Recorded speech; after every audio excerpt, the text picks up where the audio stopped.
alcohol. This is an example of how a person can be a slave to other than Allah. What was the relationship between the Arab man before Islam and alcohol? If you look into their poetry and their addiction and obsession with alcohol, you will find that it was near enough a master-slave relationship. Whatever the alcohol wants from you, they would do it. Whenever the urge to drink would come, they would respond to it. The idea of alcohol formed their ambitions in life. It formed their outlook. It changed their vision. It changed everything. Whatever alcohol wanted from them, they would respond. So they virtually became alcoholics. People who were addicted to it. However, Islam has come and prohibited alcohol. Why? To ensure that your tawheed is preserved. To ensure that your slavery is to Allah and Allah alone.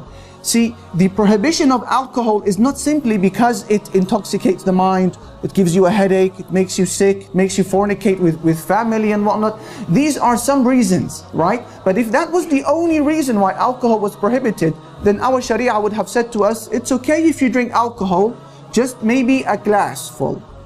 But don't drink a bottle. Don't drink to a level where you will become intoxicated, correct?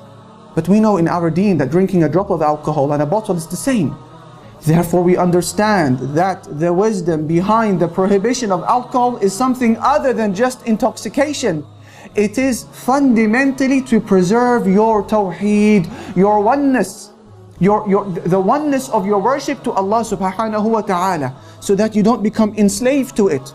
That is why the Messenger sallallahu alayhi wa sallam would say, as was narrated by Ibn Abbas with an authentic chain of narration, "Man mata wa huwa mudminu khamrin, laqiya rabbahu wa huwa ka'abidi wathan."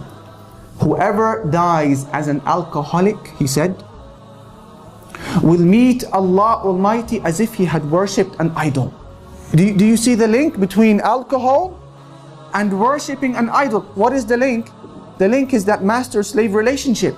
Therefore, the cornerstone of why alcohol was forbidden was to preserve your tawheed, that you adore and you are enslaved to only Allah Almighty, but alcohol can change that, so it was forbidden. I now take you to the famous hadith in Sahih al-Bukhari, where the Prophet sallallahu alaihi wasallam says, on the authority of the companion Abi Malik al-Ash'ari, listen, لا يكونن من أمتي أقوام يستحلون الحرى والحرير والخمر والمعازف. There will come a time where a group of Muslims from my ummah will deem alcohol and fornication and musical instruments and silk as permissible.